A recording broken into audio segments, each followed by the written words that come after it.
Subscribe करें हमारे channel को और बेल आइकन को दबाएं ताकि हमारे वीडियो आप तक सबसे पहले पहुंचे।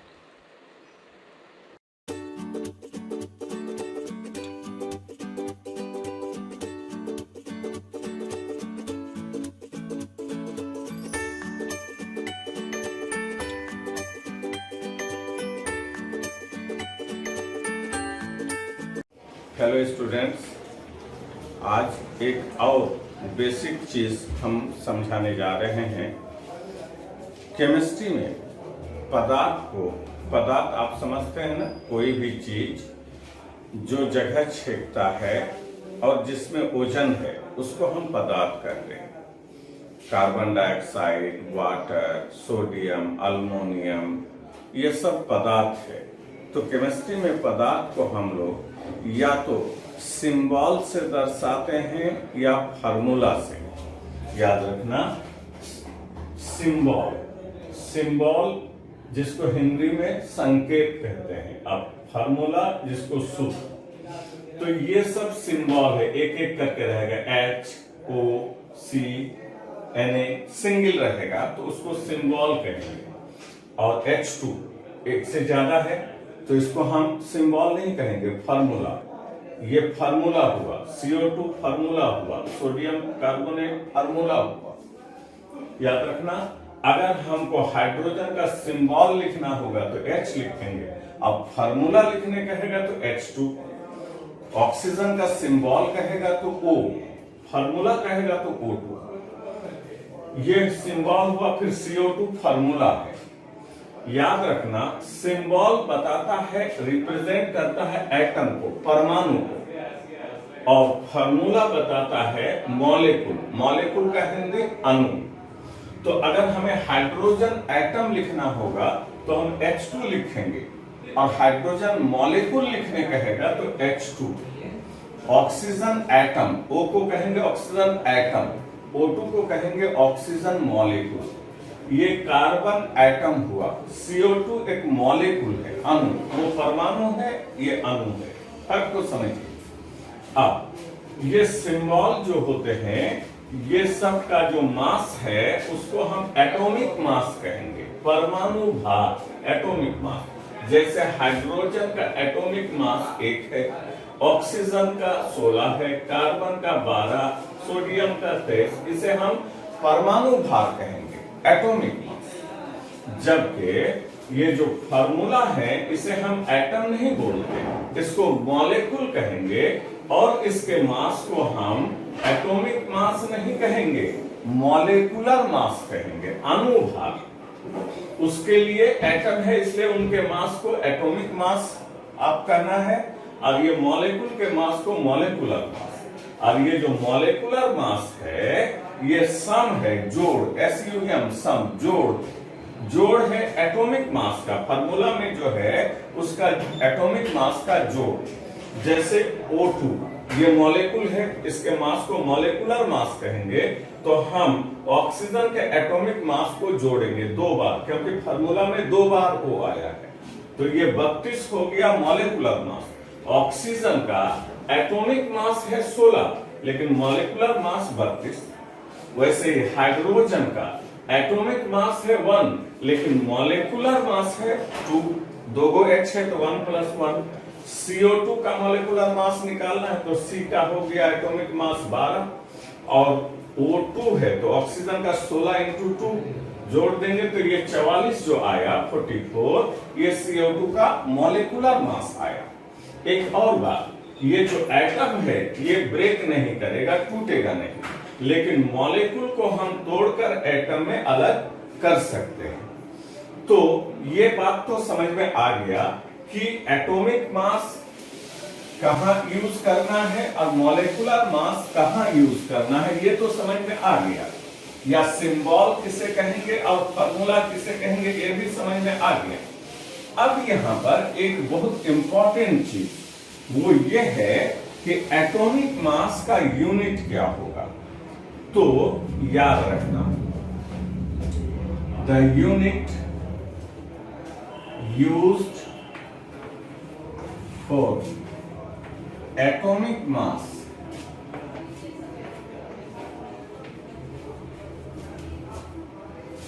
or molecular mass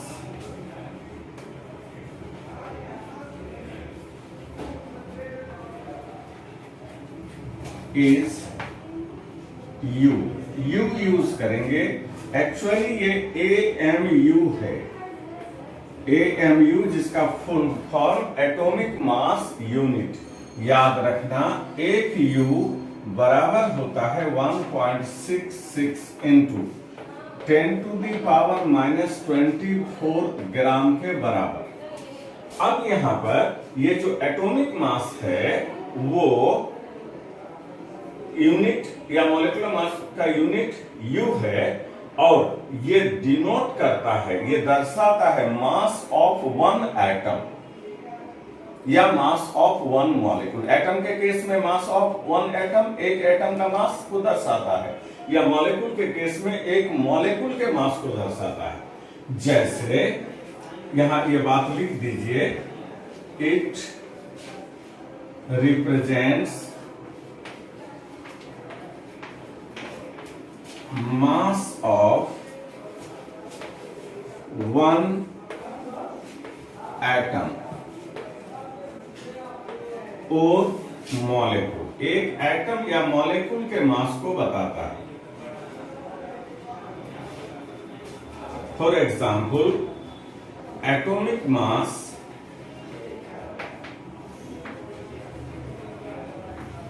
of O लिखेंगे 16U, और ये क्या है? It is mass of one oxygen atom.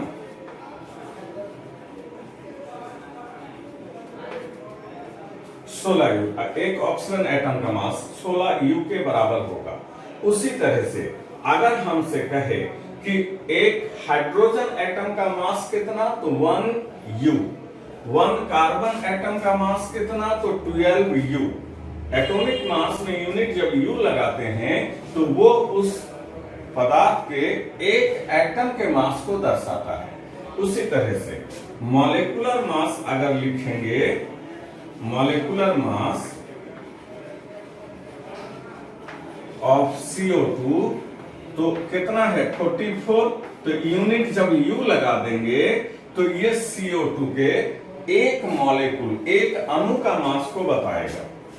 Mass of one CO2 molecule,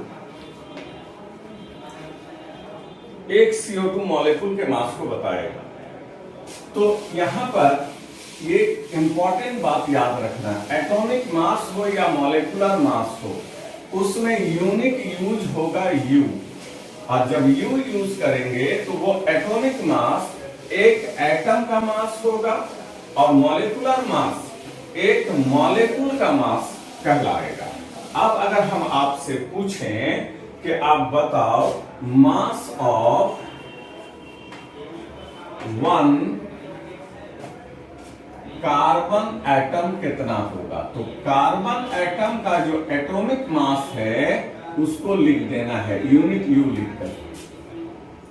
अगर हमको मास ऑफ सोडियम एटम पूछेगा तो 23U। जो भी एटॉमिक मास है उसमें जब U लगा देते हैं तो उस पदार्थ के एक एटम का मास होगा। उसी तरह हमसे पूछा जाए mass of one H2O molecule, H2O atom नहीं है, एक से ज्यादा है तो इसको हम मॉलिक्यूल पढ़ेंगे। तो एक H2O मॉलिक्यूल का मास कितना है, तो 18U लिखेंगे। अब यहां तक तो ठीक है। अब ये जो एटॉमिक मास या मॉलिक्यूलर मास है, जिसमें हमने आपको कहा कि यूनिट U लिखना है, तो हम उसमें यूनिट ग्राम भी लगा सकते हैं। इफ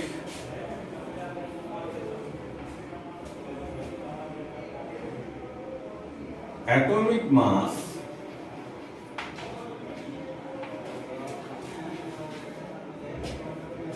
or molecular mass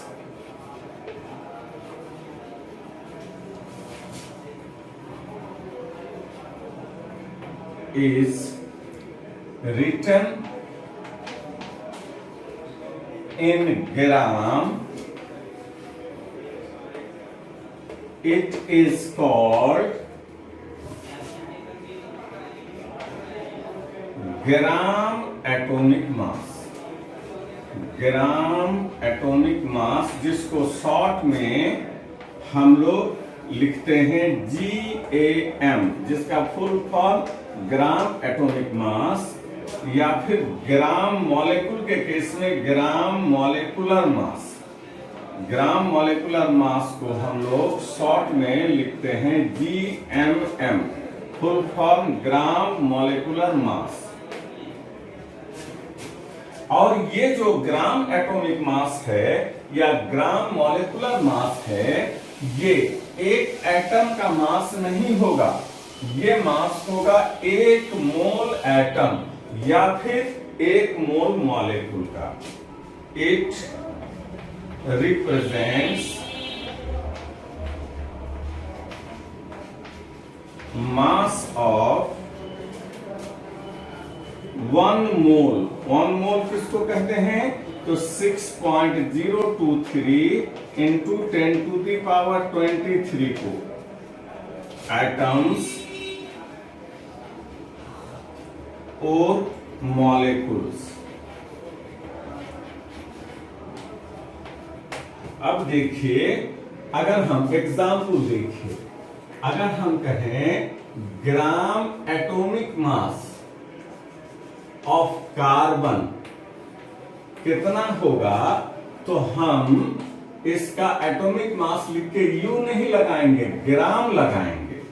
इसको कहेंगे, अब 12 यू को कहेंगे एटॉमिक मास, लेकिन 12 ग्राम लिख दिए तो अब इसको एटॉमिक मास नहीं, ग्राम एटॉमिक मास कहेंगे। और ये क्या है? मास ऑफ 1 मोल। 1 मोल किसको कहते हैं? 6.023 इंटू 10⁻23, इस संख्या को 1 मोल कार्बन एटम्स। अगर हमें कहेगा कि एक कार्बन एटम का वजन कितना, तो हम 12 यू बोलेंगे। और कहेगा एक मोल कार्बन एटम, इतना कार्बन एटम का वजन कितना, तो 12 यू नहीं 12 ग्राम कहेंगे। उसी तरह से gram molecular mass of CO2 कहेगा, तो अब हम 44 यू नहीं कहेंगे, 44 ग्राम। और ये क्या होगा? मास ऑफ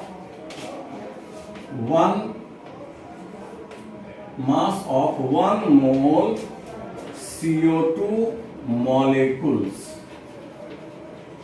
अगर हमें कहेगा CO2 के एक मॉलिक्यूल का मास बताओ, तो हम 44 यू लिखेंगे। और कहेगा कि एक मोल कितना है? फिर से सुन लो, 6.023 इंटू 10⁻23। इतना CO2 मॉलिक्यूल का वजन कितना, तो 44 ग्राम बोलना है। तो this is the difference between atomic mass and gram atomic mass, molecular mass and gram molecular mass.